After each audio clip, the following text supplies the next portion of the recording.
Assalamualaikum warahmatullahi wabarakatuh. Kami dari kelompok 11 MIPA 4 akan mempresentasikan tentang minyak bumi dan bensin. Sebelumnya, perkenalkan saya Fatimani, absen 32. Perkenalkan, nama saya Cahya Saputra, absen 6. Perkenalkan, nama saya Alia Salmi, absen 2. Perkenalkan, nama saya Frida Veronita, absen 16. Perkenalkan, nama saya Devia Siva, absen 10.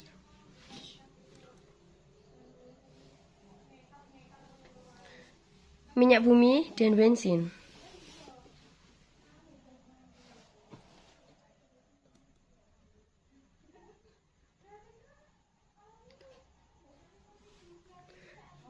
Minyak bumi merupakan campuran kompleks senyawa organik yang terdiri atas senyawa hidrokarbon dan non-hidrokarbon yang berasal dari sisa-sisa mikroorganisme, tumbuhan, dan binatang yang tertimbun selama berjuta-juta tahun.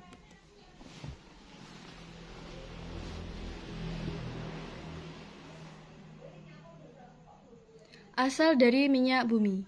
Minyak bumi ini dikenal sebagai bahan bakar fosil. Hal ini karena minyak bumi berasal dari fosil yang umumnya jasad renik organisme ini dapat ditemukan di lautan. Saat organisme mati, sisa tubuh mereka akan mengendap ke dasar lautan dan tertutup lumpur. Tekanan dan temperatur yang tinggi menyebabkan berubahnya lumpur itu menjadi lapisan batuan. Beberapa juta tahun selanjutnya, bakteri anaerob menguraikan sisa organisme itu dan mengubahnya menjadi minyak bumi. Saat terjadi reaksi penguraian, gas alam terbentuk di atas lapisan minyak bumi. Minyak bumi dapat ditemukan di antara lapisan batuan di dasar laut. Selain itu, minyak bumi juga bisa berpindah dari satu tempat ke tempat lain. Bahkan, minyak bumi dapat terdeposit di satu tempat apabila ada lapisan kedap zat cair dan gas impervious layer yang menghalangi. Intinya, proses pembentukan minyak bumi membutuhkan waktu jutaan tahun sejak masa purba. Minyak bumi dihasilkan dari matinya hewan dan tumbuhan yang terkubur di lapisan pasir dan bebatuan. Setelah terjadi penguraian, minyak bumi bergerak lewat batuan berpori, kemudian terakumulasi di lapisan batuan keras hingga menjadi sumber minyak bumi.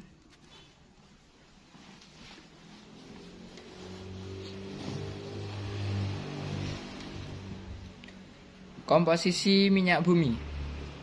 1. Campuran cairan kompleks. Sebagian besar merupakan senyawa hidrokarbon sebesar 90% sampai 90%. 2.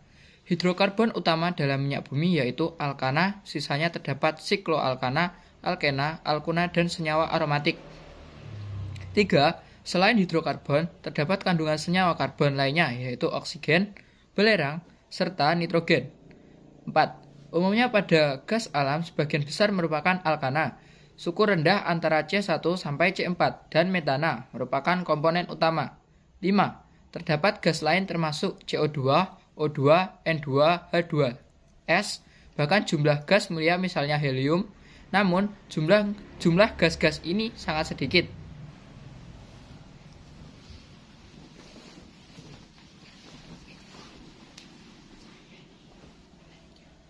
Pengolahan minyak bumi tahap pertama. Fraksi pertama menghasilkan gas yang pada akhirnya dicairkan kembali yang dikenal dengan nama LPG. LPG digunakan untuk bahan bakar kompor, gas, dan mobil, atau diolah lebih lanjut menjadi bahan bakar kimia lainnya.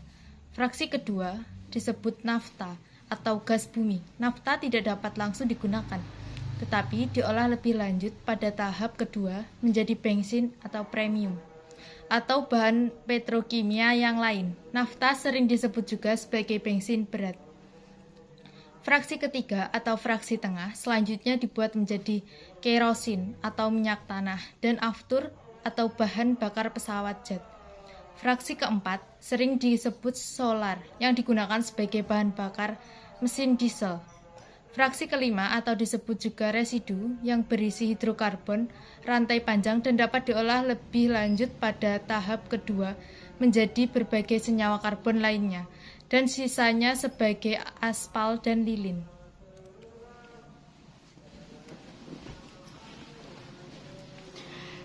Berikut adalah contoh dari distilasi bertingkat.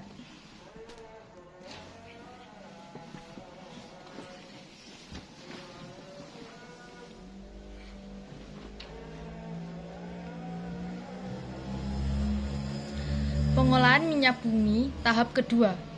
Perengkahan. Pada proses perengkahan dilakukan perubahan struktur kimia senyawa-senyawa hidrokarbon yang meliputi pemecahan rantai, alkilasi atau pembentukan alkil, polimerasi atau pembangunan rantai karbon, reformasi atau perubahan struktur, dan isomerisasi atau perubahan isomer.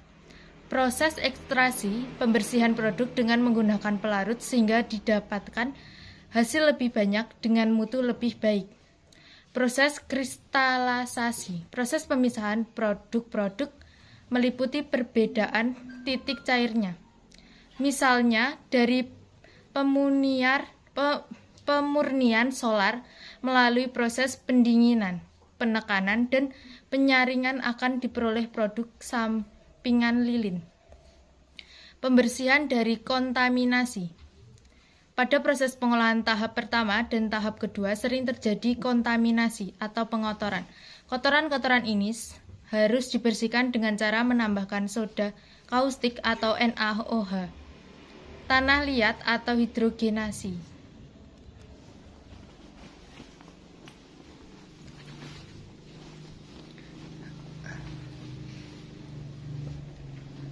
Tabel beberapa fraksi hasil pengolahan minyak bumi dan kegunaannya. Titik didih di atas 20 derajat Celcius. Jumlah atom karbon C1 sampai C4. Kegunaan bahan bakar gas dikenal sebagai LPG, bahan baku pembuatan berbagai produk petrokimia. Titik didih 20 sampai 60 derajat Celcius. Jumlah atom karbon C5 sampai C6. Kegunaan dikenal sebagai petroleum ether, merupakan pelarut nonpolar, digunakan sebagai cairan pembersih. Titik didih 60 sampai 100 derajat Celcius. Jumlah atom karbon C6 sampai C7. Kegunaan ligrolin atau nafta, pelarut nonpolar, dan cairan pembersih. Titik didih antara 40 derajat Celcius sampai 200 derajat Celcius. Jumlah atom karbon C5 sampai C10. Kegunaan pembersih. Kegunaan bensin sebagai bahan bakar minyak. Titik didih 175 sampai 325 derajat Celcius. Jumlah atom karbon C12 sampai C18. Kegunaan kerosin atau minyak tanah, bahan bakar jet. Titik didih 250 sampai 400 derajat Celcius. Kegunaan Titik didih antara 250 sampai 400 derajat Celcius. Jumlah atom karbon C12 ke atas. Kegunaan solar, minyak, diesel. Titik didih zat cair, jumlah atom karbon C20 ke atas. Kegunaan oli, pelumas. Titik didih zat padat, jumlah atom karbon C20 ke atas. Kegunaan lilin, parafin, aspal, ter.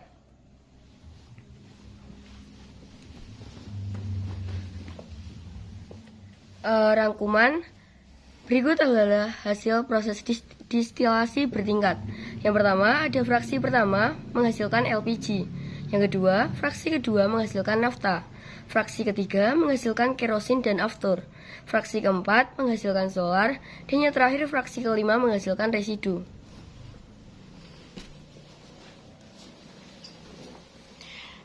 Bensin. Bensin adalah cairan campuran yang berasal dari minyak bumi dan sebagian besar tersusun dari hidrokarbon serta digunakan sebagai bahan bakar dalam mesin pembakaran dalam.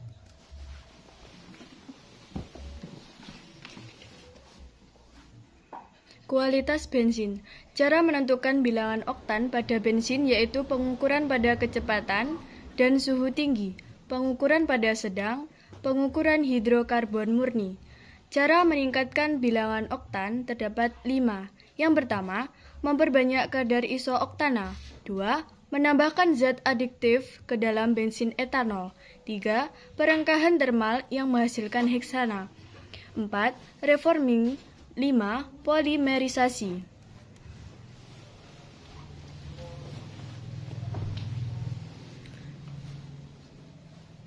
Berikut adalah bilangan oktan pada beberapa jenis bensin. Yang pertama, untuk jenis bensin premium, angka oktan 88, yang artinya jumlah ketukan setara dengan campuran 88% isooktana dan 12% heptana. Kemudian untuk jenis bensin Pertalite, angka oktan 90, yang artinya jumlah ketukan setara dengan campuran 90% isooktana dan 10% heptana. Untuk jenis bensin Pertamax, angka oktan 92 yang artinya jumlah ketukan setara dengan campuran 92% isooktana dan 8% heptana. Dan yang terakhir untuk jenis bensin Pertamax Plus, angka oktan 95 yang artinya jumlah ketukan setara dengan campuran 95% isooktana dan 5% heptana.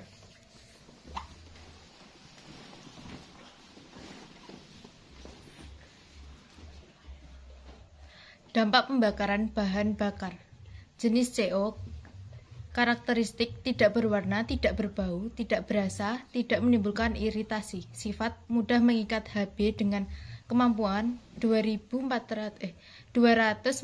kali lipat dari O2. Dampak terhadap kesehatan. Gejala awal mengantuk. Kedua, pusing lalu pingsan. Ketiga, setelah 45 menit sampai 2 jam meninggal. Dan yang lainnya bisa kalian lihat di tabel berikut.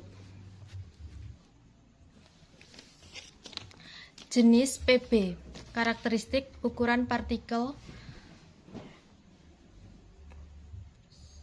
sifat toksik atau menghambat kerja enzim dan mengubah struktur kimia sel tubuh. Dampak terhadap kesehatan, anemia, kegagalan fungsi ginjal, kerusakan otak, penurunan tingkat kecerdasan atau IQ. Dan yang lainnya bisa kalian lihat di tabel ini.